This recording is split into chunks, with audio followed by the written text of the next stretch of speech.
Welcome to the Hermetic Astrology Podcast. I'm Gary Caton. Today is Friday, October 21st. It's Venus Day, and Venus is now entering the heart of the sun in late Libra. This is also known as Cazimi, although right away when we use that term, brings up some controversy about the definition of that term. And in Hellenistic times, it was about a degree. So when Venus was in the same degree as the sun, or within 1 degree of the sun, we'd call that a Cazimi. Later on in the medieval times, it became 17 minutes, which is basically like half of the size of the disk of the sun, which makes sense in a way. I've definitely experience has shown me, especially when working with the Mercury Cazimis, which I worked with for years before I wrote my book. And I recommended that my people work with them for years. And people would always ask me, Gary, I got to work.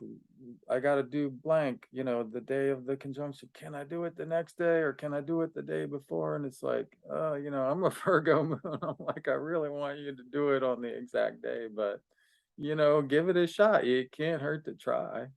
And yeah, reliably, the day before and the day after seem to work too. So it's really like a 3-day window, which with Mercury is more than a degree. So yeah, I think with Venus, a degree is fine.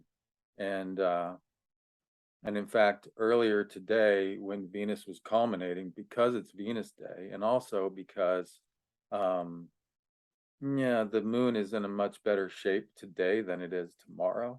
I went ahead and made some talismans. I made 5 Venus talismans because there's 5 arms on the Venus star point. And I'm going to make those available to my members a little bit later. I can show y'all a photograph of the talismans I made. They came out really well. I'm really excited about them. Let's see here. So there we go.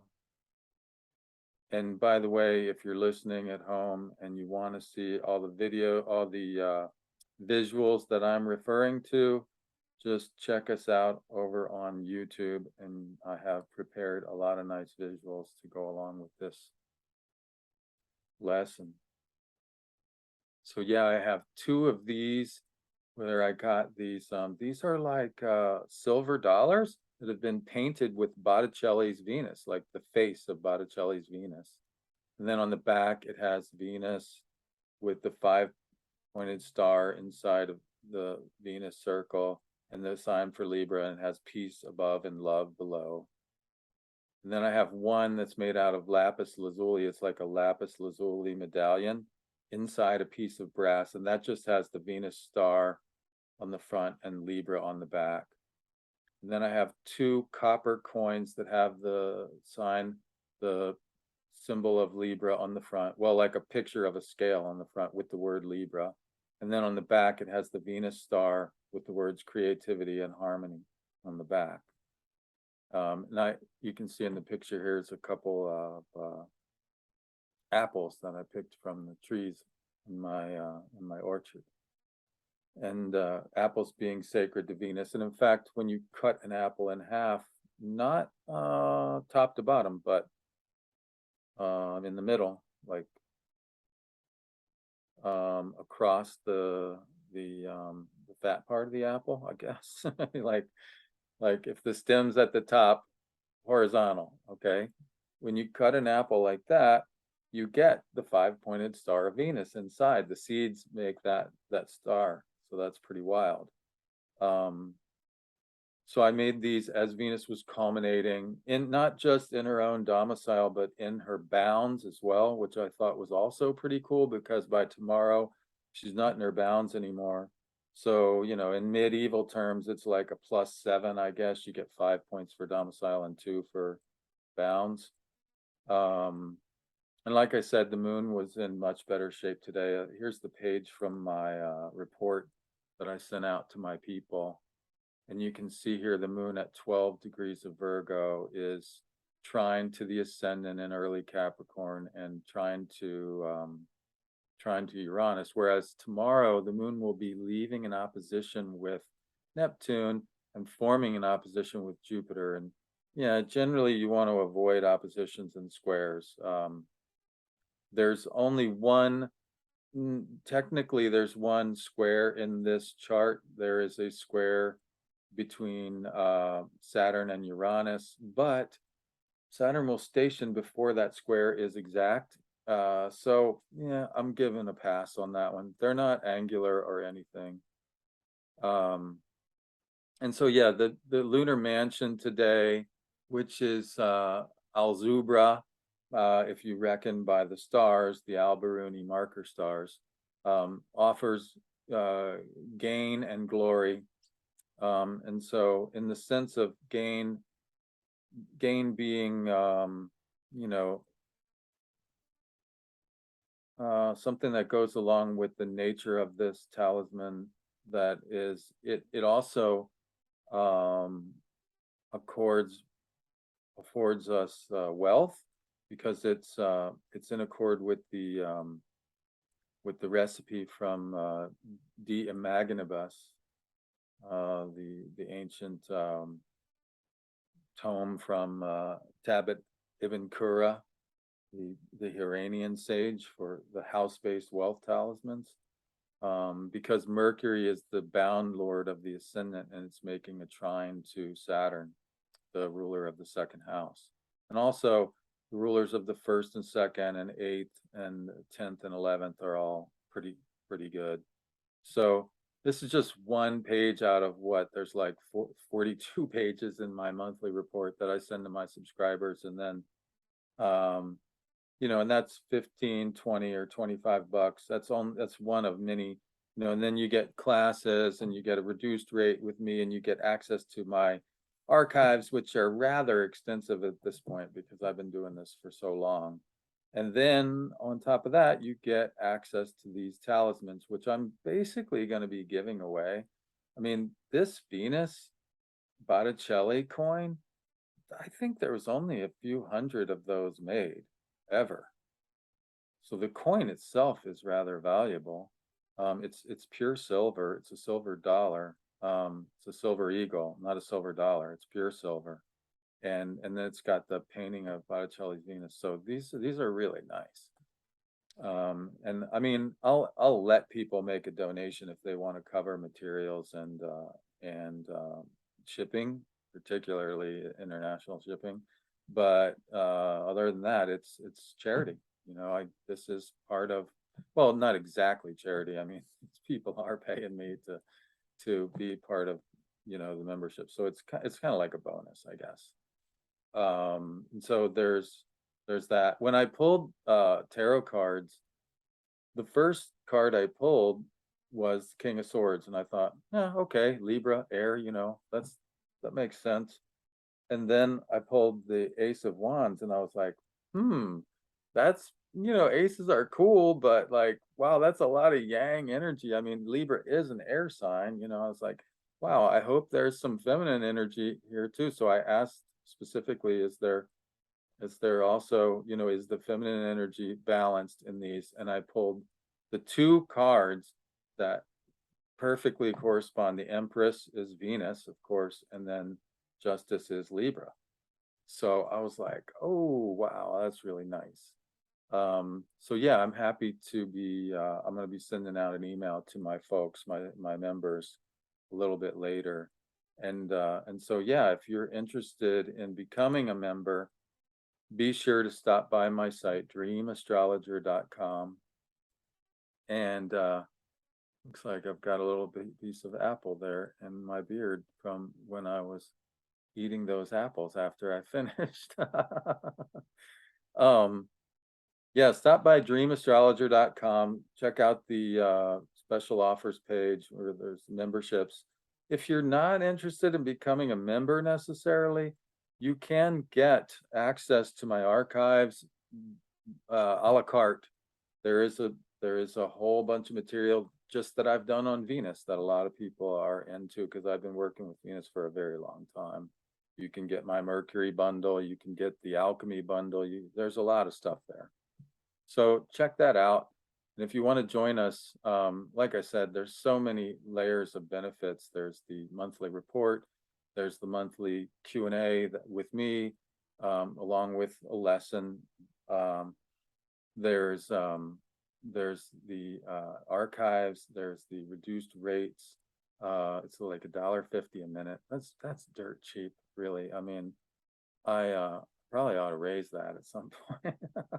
But for now, that's what it is. So if you get in soon, you'll be grandmothered or grandfathered, whichever, or grand-itted, I guess. I don't know. Is it cool to say it? I mean, I guess it is. I don't know. Grand-they'd, I guess. However, you're granded. How about that? You're just granded. Yeah.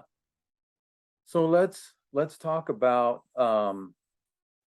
this Venus star point entering Libra. I mean, it's pretty incredible, really, because it's the first time that it's happened in a really long time. Um, both, I mean, it's the first time that we've had Venus conjunct the sun since the 19th century, yo. I mean, that's a long time, right?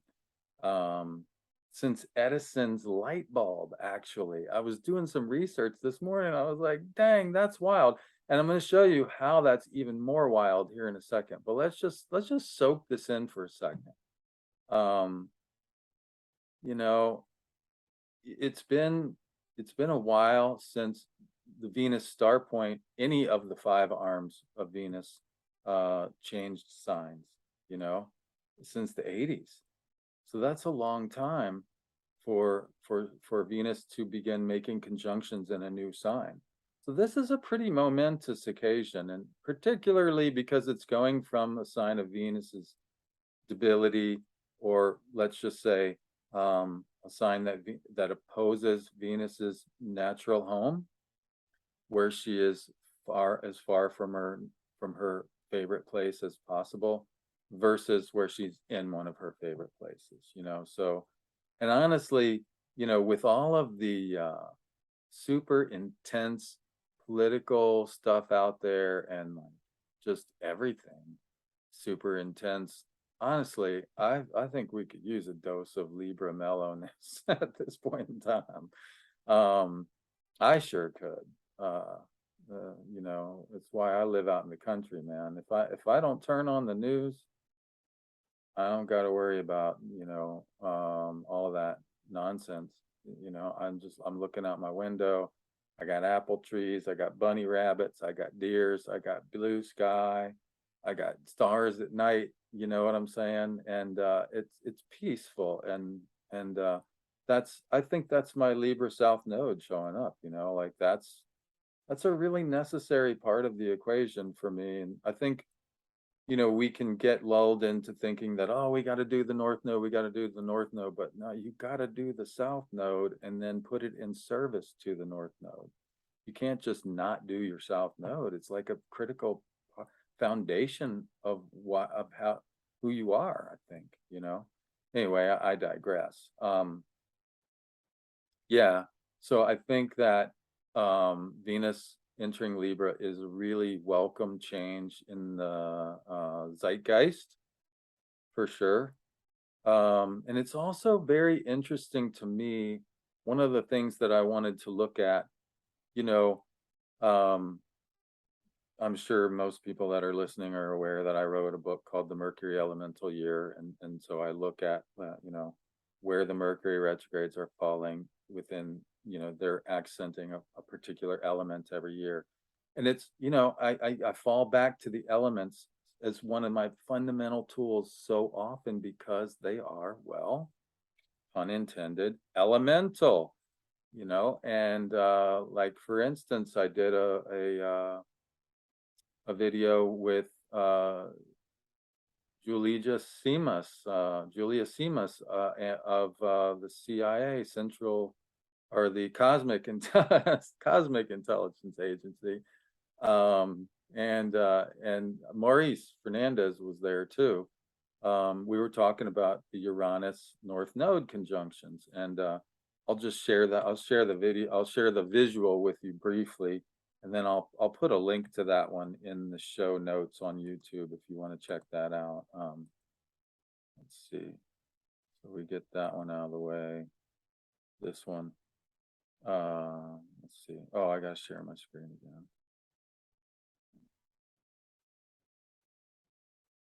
again. And what I found is that the for a while the Uranus North Node conjunctions happen in water and earth signs, and then for a while they happen in air and fire signs, and then again in earth and water signs is where they're happening now.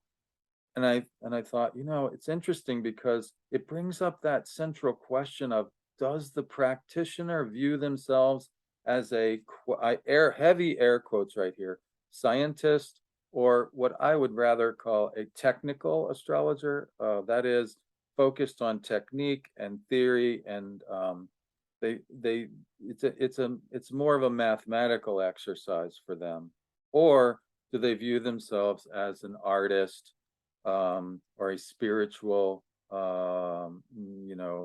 priest, or priestess, what have you, right? And I think it would be really great if people were able to do both. I certainly started out more of a technician, much more. And I realized that, wow, that something's lacking. People burst out in tears when I tell them things. And what the heck do I do with that? So I went back and got a counseling degree and yada yada. Long story short, I really think you need both. But I think that maybe the way that astrology is viewed, like the way most people view it, or maybe the way that that important people in the field are viewing it, might shift somewhat, because I looked at the last conjunction that happened in Taurus, and I saw that that was about the time that Eliphas Levi wrote the book, The Doctrine and Ritual of High Magic, which is, hey, oh, magic, oh, ritual, spiritual, right? That's a different deal than like, oh, you know, um, let's create astrological software so people don't have to do all the math. It was a very technical, like, exercise. Um, so anyway, you can apply this to so many things. Like if you just watch the balance of the elements, even in a natal chart, like one of the absolute fundamental things is to look, what's going on with the elements? Is there an element missing? That's always important to look at. And so this idea of looking at the balance of the elements, I think, is uber important. And what happened when, oh, one more thing I wanted to share with you. So as we're doing that, it's important to understand that air and fire are both symbolized by an upward pointing triangle. The alchemical symbol for air and fire is an upward pointing triangle. The alchemical symbol for earth and water is a downward pointing triangle.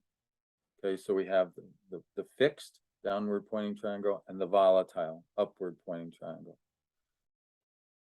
And when you have something that's mainly fixed, and then you throw some volatile in that, you can get like wow, oh, you get a reaction. Or when you get something that's mainly volatile and you throw some fixed in that, right? These opposites don't necessarily naturally mix. And that's vividly illustrated by the tens of the four suits in the tarot, the minor arcana. So when you think about the tens represent the 10th Sephiroth on the tree of life, Malkuth, right? That's Earth, right? And then the other planets represent the different numbers, right? So, we're really the 10th rock from the one, essentially, and Jupiter is the 4th rock from the one, and so on, right? So when you think about, the tens representing Earth, like the heavy materiality, and then you contrast that with the volatile, upward tending nature of fire and earth, Is it any wonder that the fire and earth tens are pretty negative appearing, whereas the water and earth, being downward tending themselves, not so much. In fact, they seem quite positive, the tens do in the water and earth suits, you see? So there's the difference. You have agreement or harmony with the basic nature of the element. The 10 is downward tending, right? The tens are the bottom of the tree of life, right? And earth and water tend to move down and in anyways. And so there's harmony there. Whereas when you have a volatile element and you try to force it down into the densest place, that's harsh energy. See, if it's not done skillfully, it could actually blow up in your face. And so that's what we're talking about here, is that this mixing of elements needs to be done very carefully and deliberately and with skill. You know, in the Emerald Tablet, it says, separate the subtle from the gross gently and with great ingenuity. You know, because the nature of these opposites is very powerful. Okay, so with that in mind, what I found when I began looking at this, I went back for a ways and I said, you know, I noticed, for instance, that, you know, Libra, let's start where we're at, actually. So let me find where we're at here, which would be go forward, forward, forward, forward, forward, forward. Here we are. Okay, so when you add Libra to the mix, well, actually, let's look at what the situation was as of yesterday, right? Before we had a conjunction in Libra. Since 1987, we've had 5 signs where the Venus star point has been. We've had 2 fire signs, Aries and Leo, 1 air sign, Gemini, 1 water sign, Scorpio, and 1 earth sign. So there's been 3 fire and air signs and 2 water and earth. So a slight imbalance towards the fire and air part of the equation. Now, when we take away Scorpio and we add an air sign, well, that changes the equation quite a bit, because now we have 4 fire and air and only 1 earth. So now we have this really intense, remember what I said, when you get a lot of volatile and you throw in a little bit of earth? Well, that's actually what I found happened in a very interesting way when I went back and looked at the history. Now, there is 1 conjunction in Scorpio left that will happen in October of 2026. And so I think maybe that could be very interesting time to see, like, what happens when you get this extreme imbalance of like 4 fire and air. There's only 1 earth, and then whoops, we're going to throw 1 last extra water one in there. It could be very interesting. And because when I went back and looked at this historically, which is often, what does that mean, Gary? Well, let's see what happened last time. That tends to be, the best predictor of future behavior is often past behavior. And so that's just the way I was trained. One of my very earliest mentors, Tom Jerome Roma, who's day planner I have sitting here right at my left hand, as I have for 20 some years, he taught me that. He was great at looking at the historical expression of various alignments and then saying, from that, this. And so from the very beginning, I've always done that. And really, even before that, I just learned to, like, oh, something's going on in the sky. Well, watch what unfolds in your life. And that's what it means. Like, literally. Like life will tell you, life will teach you astrology. That's pretty much the way I learned astrology for the first few years, is I just kept track of all my transits, and then I watched what unfolded in my life. So if we go back in history, this is as far as I went back. I went back to 1875. What we find is the opposite going on. There were four parts of the Venus star in water and earth. They were Cancer, Pisces, Taurus, and Virgo, and there was one in Sagittarius. And then very much like this period coming up, where one last one, and it's going to revert back to Scorpio. There was one that reverted back to Libra. So I said, oh, that looks similar to what we're about to experience. What happened there? Well, the darndest thing, that fall was, and in fact, that month was the first festival of lights, the first autumn festival of lights in Black something in the UK. Let's see, where was that exactly? Hang on one second. I've got the Blackpool illuminations began in September of that year. So it's like a light festival in the UK. And then later that autumn, Thomas Edison patented his light bulb, his incandescent light bulb, and did a public display of it for the first time. Well, that's a big deal, because I mean, check it out. You've got like this, if fire and air are light, and earth and water are dark, yin, you've got this flash of light within this field of relative darkness, and then boom, there's the light bulb, which, that none of us, here's the reason why I say no one is a traditional astrologer. You call yourself a traditional astrologer, it's a little misleading. You can be neo-traditional, but you have never lived a single day in your life without electric lights. When traditional astrology was made, there was no such thing. You can't possibly put yourself in the headspace of someone who lived without electrical lights. Can't possibly. It's so revolutionary. It has changed the world in incredible ways. In fact, most people can't even see the sky anymore because of it, which is the tragic part of it.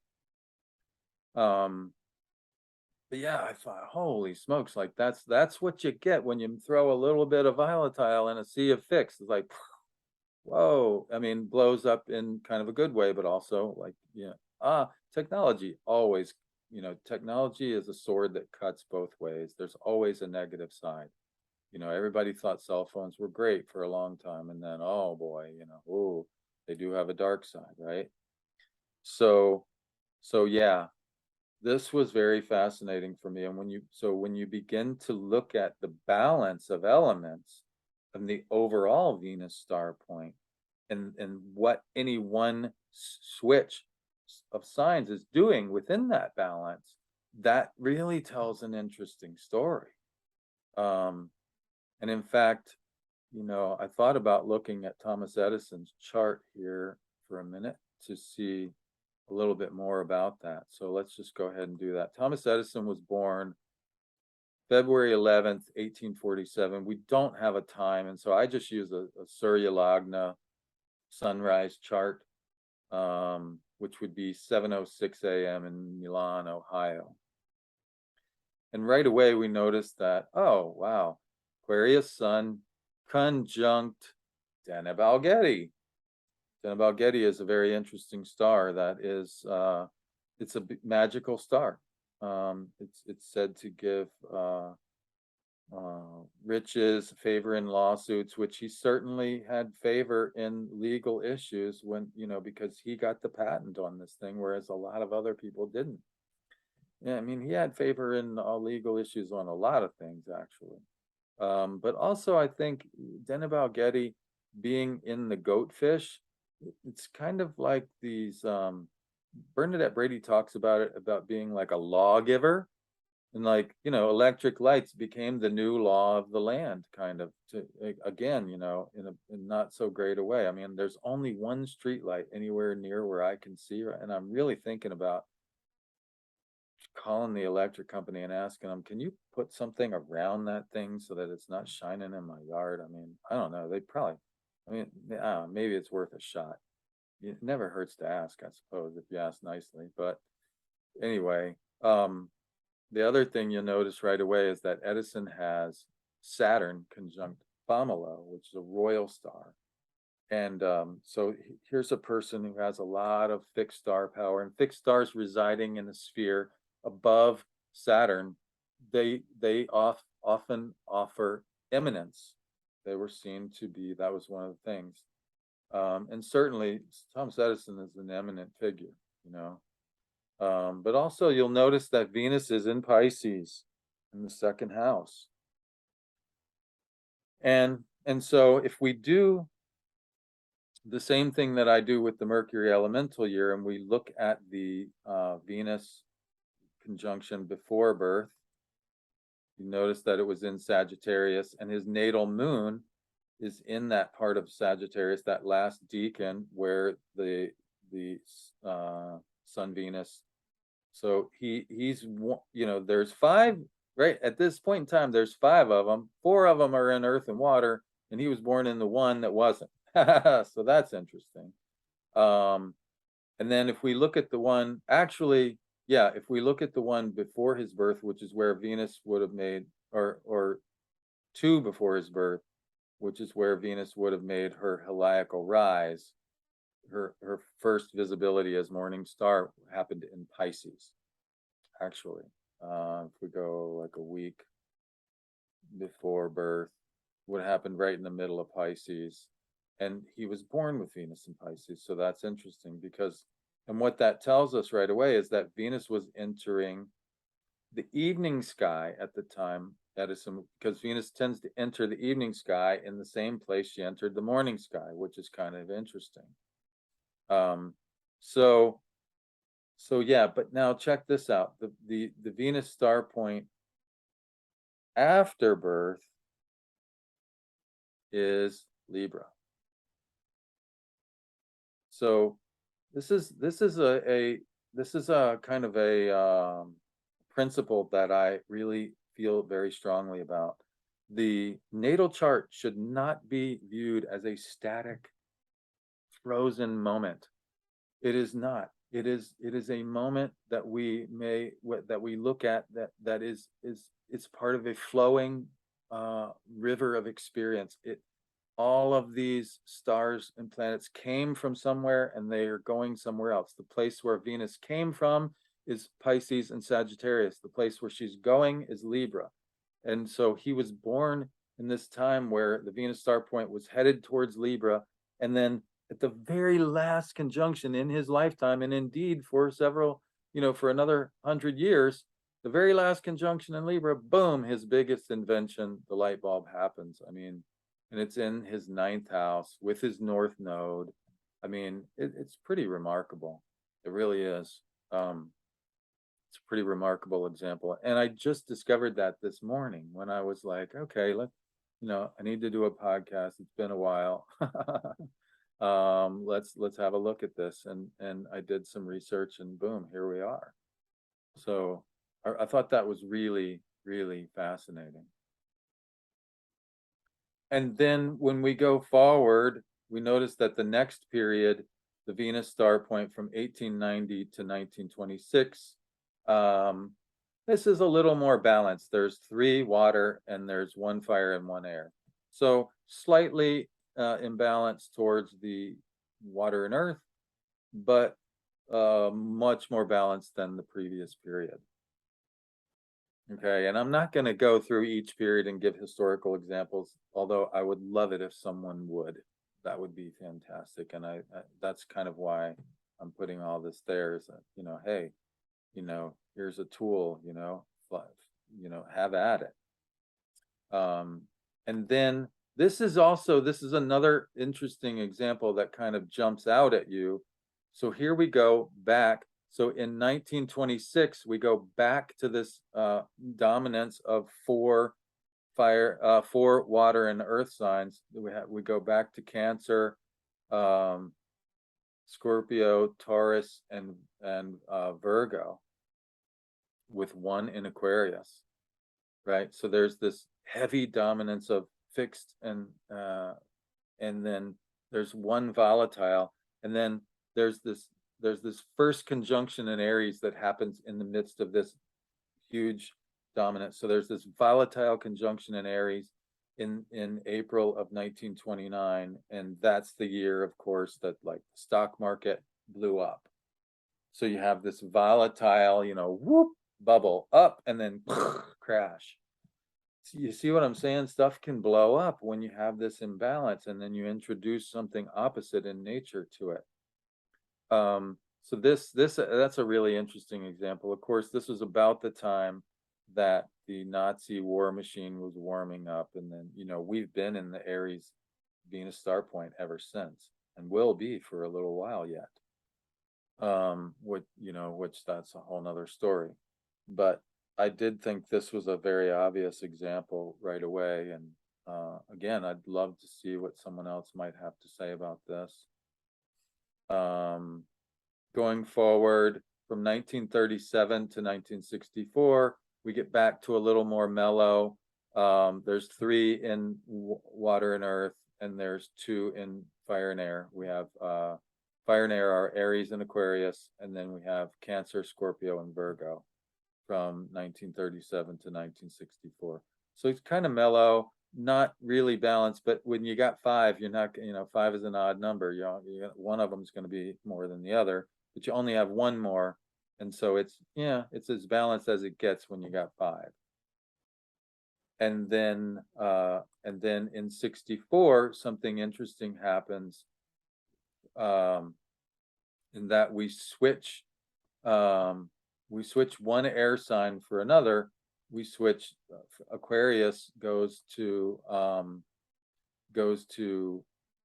Gemini, and then we begin the Capricorn instead of the Cancer. Okay, so the balance stays the same. There's still 3 water and earth, and 2 1 fire, 1 air. So there's 2 volatile, 3 fixed.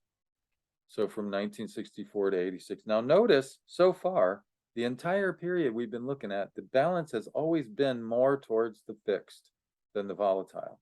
Sometimes much more, sometimes just a little bit more, but always more in water and earth than we had in fire and air for like 100 years almost. In fact, for 100 years.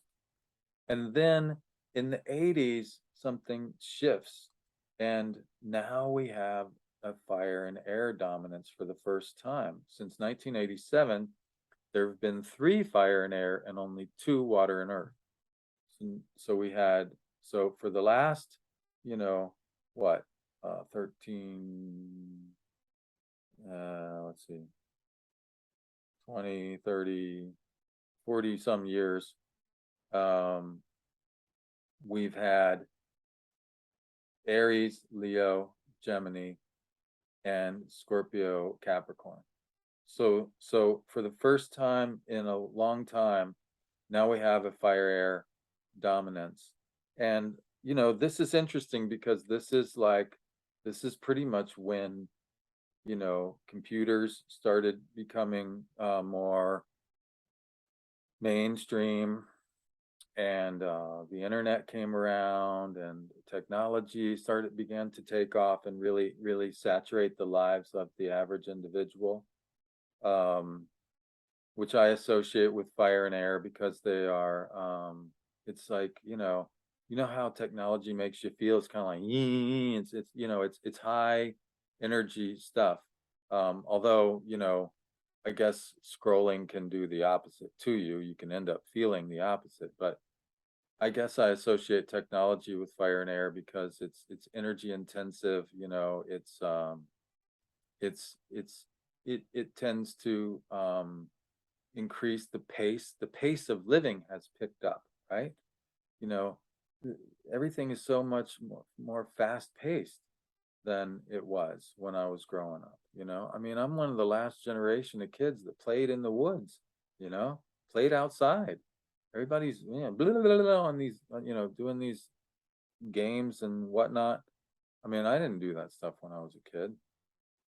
And so this is an interesting switch for the first time, you know, in 100 years. Now we have a fire and air dominance, and you could probably look at the late 80s and get some more out of it. I mean, um, yeah, but I'm not gonna dwell on it too much, just noticing that it's there.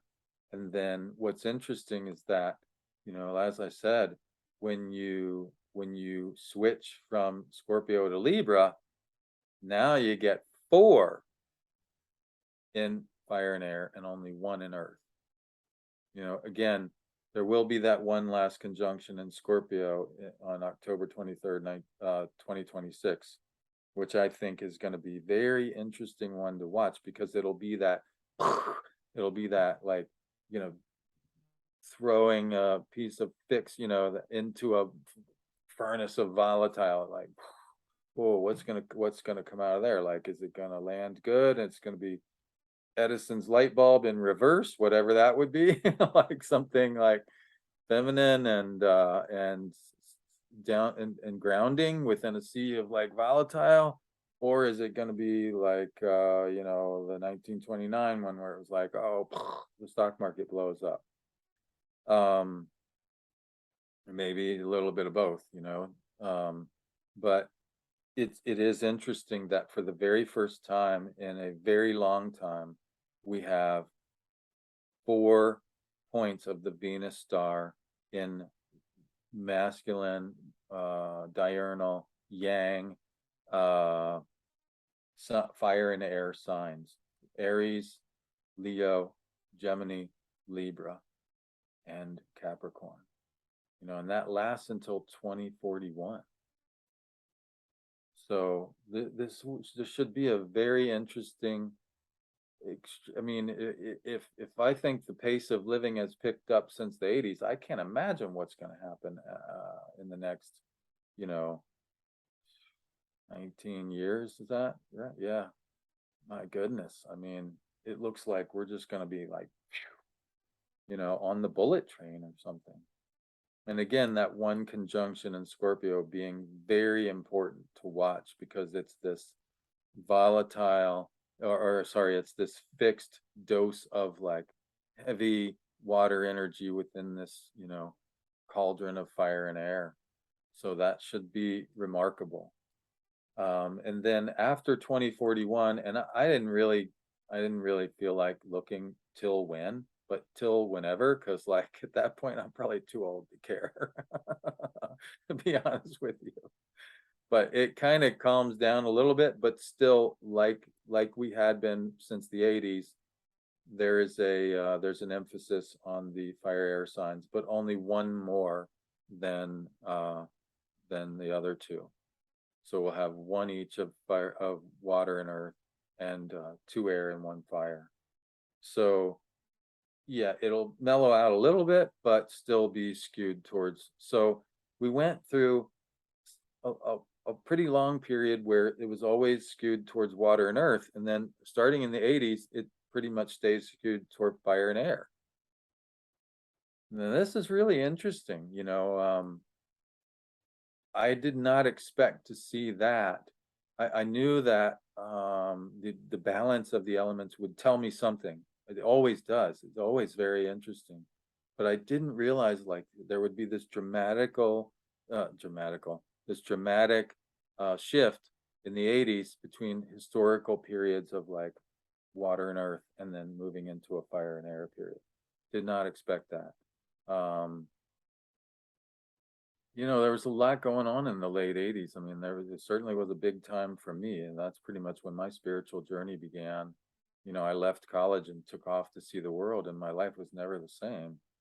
Um, the wall was coming down, and for a while, it's like there was a real sense of hope that like things were going to change. Um, didn't last, but like if you ever heard that Scorpion song, "The Winds of Change," like he talks about like hanging out with his Russian comrades and playing music and like, hey, we can hang out with Russian guys, and and it's cool and um yeah, unfortunately it didn't last, but there was a big winds of change in the air at that time, and you can really see it with the Venus star point. Um, so yeah, I think that's really interesting, and I think, like I said, I think on the one hand, um, the movement from Scorpio into Libra for me personally is hopeful because and here's the other thing. When you understand how the star points work together, I mean, when you think about these in terms of the whole cycle, we're in what Adam Gainsbourg and I call a Capricorn cycle of Venus. That is, Venus first appeared in the morning sky in Capricorn. So the entire cycle is defined by Capricorn. But the evening sky phase will be defined by Libra rather than Scorpio, a conjunction in Libra rather than Scorpio. So for the longest time, the Scorpio cycle had a conjunction with sorry, the Capricorn cycle had a conjunction with Scorpio in the middle. Now the Capricorn cycle has a conjunction of Libra in the middle. So that right there is very interesting. And not that there's anything wrong, not judging Scorpio per se, just saying like it's pretty intense. And I've had enough of that for a while. Um, and it feels like we could use a little more balance. There's extremes on all sides of everything. It feels like everything instantly gets put into this black and white extremist battle of like nonsense, and I'm tired of it. And I'm hoping that the Libra balance can actually bring some some cool-headed uh, energy to play, and maybe people will start remembering like, hey, we really do need to get along, and hey, we really can give people the benefit of the doubt, and then instead of just saying, oh, you said something I don't like, cancel you, like, yeah, really, like, how is that going to end? What do they say? um an eye for an eye makes the whole world blind, something like that. Yeah. So yeah, I feel like the Venus in Libra is hopeful and positive, but it does skew the balance pretty heavily towards the fire and air signs. And so, if you like things chill and calm and like earth and water are your jam, that's a little tough. It's gonna kind of demand. I mean, there's a lot of energy for creativity there. Like there's a lot of energy for artists and for imaginative thinking. I think that your ability to use your imagination will be crucial, because know, if you don't realize the power of your imagination, you're going to be creating with it anyways. And if you're not careful, you might be creating stuff you don't really want, because it's just like, oh, fire and air, like boom, like, oh, I imagined this thing and now here it is. Wait, I was just playing. I didn't really want that. Well, you imagined it. Like, there you go. Might need to be careful with that on the one hand, and on the other hand, if you really know how to focus your imagination, you might be able to create things, manifest things, like just by thinking about them. Well, maybe not thinking about them is enough, but you know what I'm saying, like, really get an image in your mind, imbue it with emotion, and poof, next thing you know, oh wow, there's that. Cool. You know what I'm saying? Um, so, so yeah, I think it could be really interesting from a magical perspective of like, um, being able to create at a faster pace, and or sometimes magic is interesting. Like sometimes you do magic and you wonder, like, did anything happen? And then something happens and you think, well, was that it? And then maybe a little later something, you go, oh wow. And then you go back. I mean, this might just be me because I tend to like want to underestimate my own abilities rather than overestimate them, because I just figure it's like a little bit safer. um but I go back and I go, wow, like holy crap, dude, like that really did work. Like, man, like have you stopped to add all this stuff up? Like, come on. And I think maybe with the fire and air being dominant, if you're really using your imagination, it'll be a lot more obvious if stuff is working. So yeah, I think that's another part of the potential positives to this.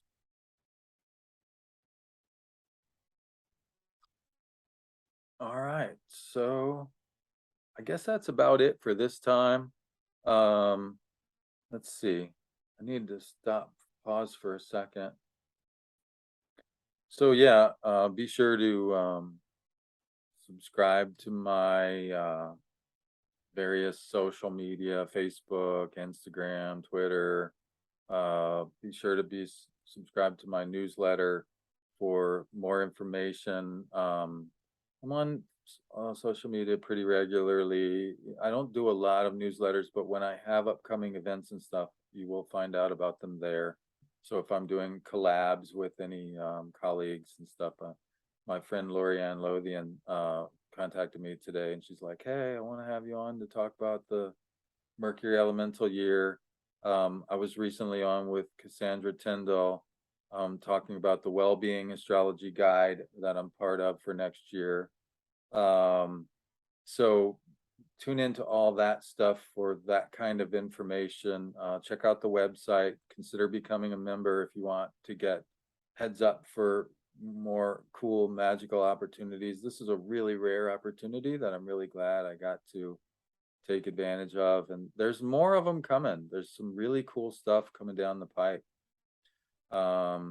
So check out all that. And as far as the podcast, I have in the works some more interviews with authors, like I did with John Michael Greer for his book. I have a couple more books. The publisher of that book sent me some more stuff, and so there's a few other authors that I want to interview. So we're going to be doing more of that kind of stuff this next year. I guess that makes me an influencer or something, which I never really liked that word, but okay. I mean, if it gets me free books and if I get to talk to cool people, hey, all right, that's cool. I'm an influencer. Um, so yeah, that's kind of what's on the menu coming up. And yeah, I hope y'all have a blessed Cazimi. I hope you're digging the Libra energy as much as I am. And thanks again so much for tuning in. And I hope to see you again soon. Bye for now.